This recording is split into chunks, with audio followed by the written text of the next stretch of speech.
Hello and welcome to Vancouver Carpenter. In this video I'm going to teach you guys my method for getting rid of a splatter texture or an orange peel texture. An orange peel texture is just a light spray of joint compound over the whole ceiling and not knocked down. The first thing I like to do is take a 6-inch knife and go around and look for any high spots and scrape them off.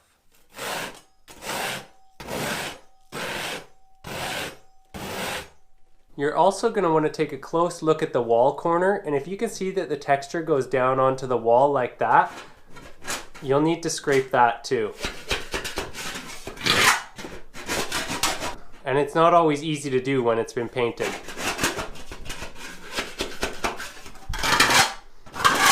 So I like to do this in 2 coats, and my first coat is going to be a pretty thick coat. I'm going to be laying it on about 1/8 of an inch.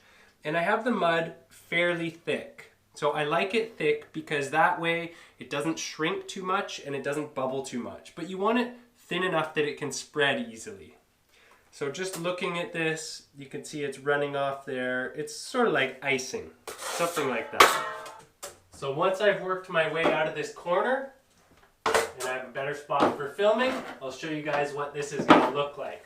But I'm just putting about a 1/8 inch coat of mud, and I'm not being too fussed about it, what it looks like, because it's going to get a good sanding and a nice smooth finish coat on it. And I like this method.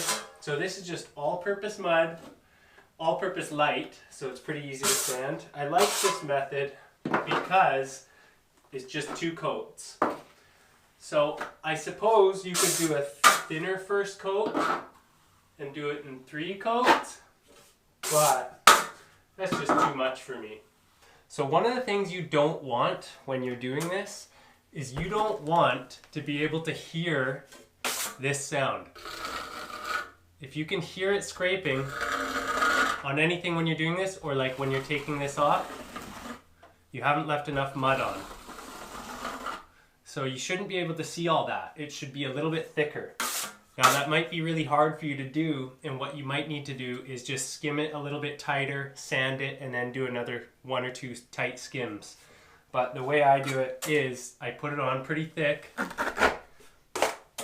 So it's okay if you hear that when you're loading a little bit. That's just at the very end of my pass.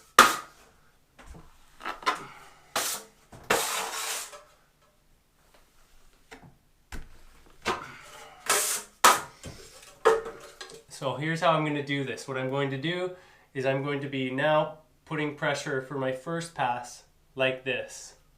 So on this side of my hand and lifting up into the finished work. And now I'm going to change the pressure to this way.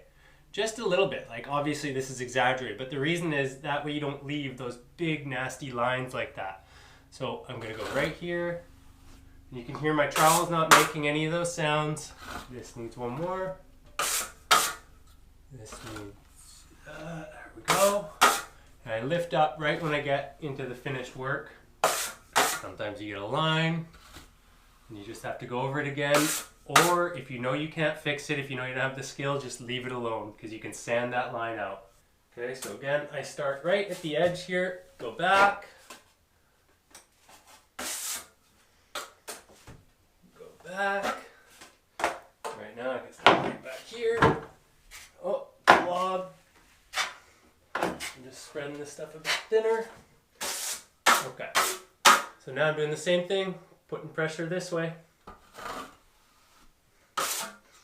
Into the finished work, lift up.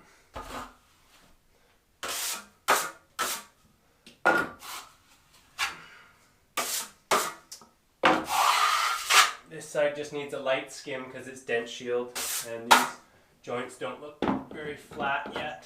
So just helping out the homeowner there. So as you guys can see, there's lift-offs and there's lines. You know, it's not perfect, right? You can't expect that in your first coat. And it gets a little messy sometimes around the lights, which were a major pain. Really slowed me down. And you know, there's globs and lines. So there's a fair bit of sanding. I also want to say, and I should have said at the beginning of the video, You can also use a knife, like you don't have to use a trowel. If you're not experienced using a trowel, I've got some good tutorials into how to get the basics for those. You guys can check those out. It's in the playlist, I think, titled Trowel Basics. Anyways, this is gonna take a couple days to dry. It's gonna need a fan, and then I'm gonna come back, sand it, and skim it out. And the skim is gonna go faster and look great. It's had a couple days to dry, and it's at this point, I'm now gonna pole sand the entire surface, and I'm then gonna either use a 6-inch knife or a sponge or both to get into all the corners, knock all the boogers off, and just make sure everything's looking pretty flat and ready for the next coat. So I'm just in the middle of putting my skim coat on here, and it's going pretty well. I actually really like this stage. I find it pretty satisfying. So when you're lucky, you are able to get a nice smooth skim coat without bubbles. And also, I have my mud mixed a fair bit runnier. It's hard to tell, but you can see it sliding down there. It's not so thin that I'm losing control of it, but it's definitely thinner. And I find at this stage, it's even easier to start going around all these sorts of things. So let me quickly show you guys how I usually go about something like that.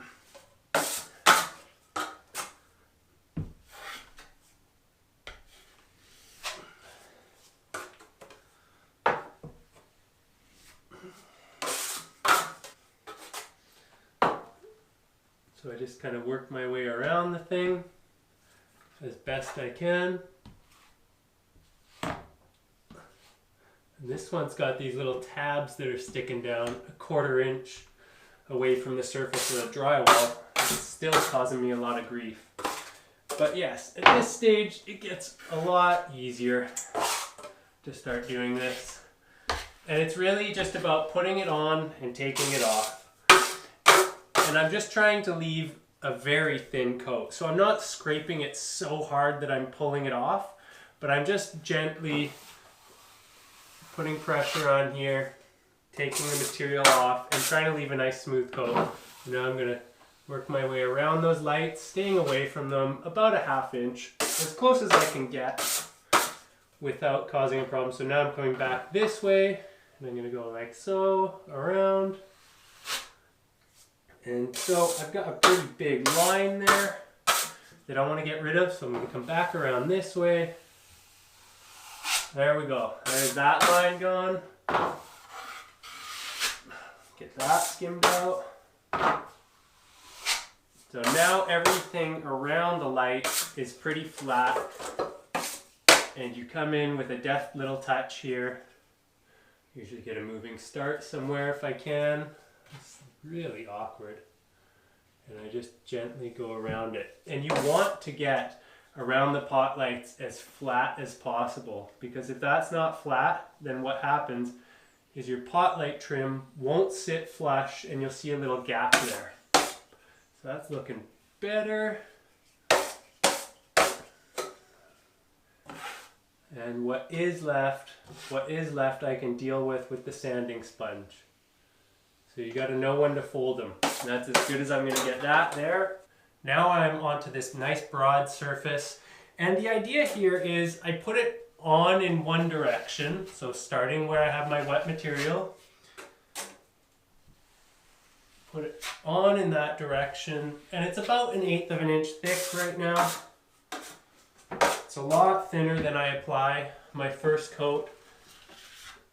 And now what I'm going to do is I'm just going to come back the other direction. And part of the reason you do that, so you put it on one way, push it off the other way, and it fills in any of the bubbles that were left better than by going the same direction. The other thing is, if you did a really nice job sanding and you've got a pretty smooth surface, this coat goes on really easy. And that's why I sand. So some people will scrape and skim. And what I find is I just don't get a flat surface when I do a scrape and skim. It would take me 3 coats to get an actually flat surface with a scrape and skim. Now I know that everybody has that uncle or brother-in-law or cousin that's so good they don't need to sand. But guess what? I'm not that guy, and I'm a sander because I get my best results from sanding. And I just gently keep going over it until it's looking how I want it. And we'll take a look at that when I'm done here. You can see what my finished coat looks like before I sand it. Balancing on the tub here. Try not to step on the spout. But yeah, it's the same thing.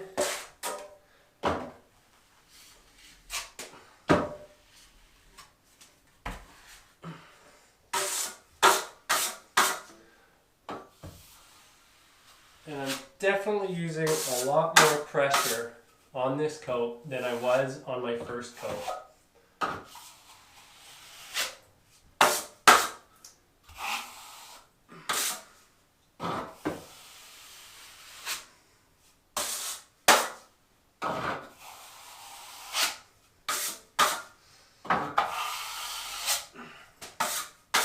Well, I've got this feeling that your guys' drywall ASMR isn't quite complete, so I don't want to leave you hanging. Let's do this one last little bit, and I'll show you how I get into corners like that. Oh, that was on my chest. Oh, so I'm going to actually come back this way now. And I'm just using what's left on the blade, pushing a little harder to get everything out of the corner.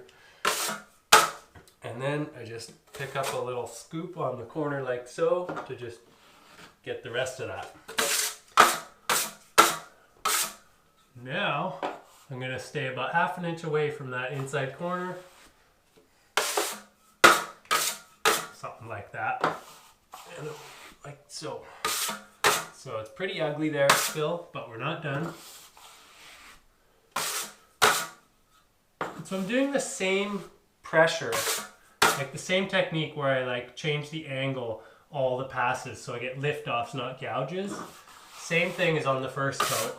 It's just easier on this coat. Okay, that is done. But we've got a couple spots I'm not happy with, so I'm checking the curve of my blade, and there we go. I want the convex side, so the round side, up. So it doesn't leave lines. I'm going to go right into that corner like so and just gently knock that down. Not quite happy with it, so one more. I'm going to take out the boogers right now, carefully to not wreck my corner. And that is done. It's also at this stage where I might look around and see, you know what, there's some things that didn't quite get coverage. So now that it's half dry, I can actually very gently add a bit more mud here and there if I need to. So this part needs some. I'm just not happy with it. So I was able to add a bit more and very gently take it off. It's not quite dry enough. Like if you're not experienced, you might actually struggle doing that. So you can wait till it's dry. Now, I don't like to sand it all and then do touch-ups. What I like to do is right after I've done my finish coat, now I go around and I look for what might be a deficiency or a touch-up. And when this is half skinned over or even totally dry, that's when I will go and I'll tune up all my little deficiencies. That way I can sand the whole thing out and I know there's not going to be defects, paint it, it's good. As you can see, this one is much smoother. Just very small lift-offs that I have to get quite up close for you guys to see. Like right now I'm about 6 inches away from the ceiling. I've got to go right up for you to even see it.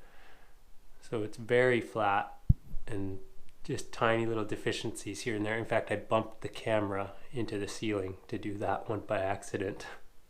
This is dried overnight. It's looking pretty good now. So there isn't much to it at this point, but you know, give it another sand. Really make sure that you sanded well around your pot lights. And that's it, it should be done. Now, if it doesn't look good enough, it may need another coat. And yes, I know, it's grueling, but it takes what it takes. Again, you can also just try touching up the spots that don't look nice at this point, and then final sand the whole thing. And if you need a video for really good sanding procedures, I do have a video about sanding drywall. But that's it. We got a nice smooth ceiling and way more of an echo than we used to have. They didn't call it acoustic ceiling for nothing. Although this was just a splatter, but it's amazing what a difference it makes. Anyways, thanks for watching Vancouver Carpenter. I hope this sheds a little light on how I like to skim out an orange peel ceiling. Thanks for watching, and until the next video.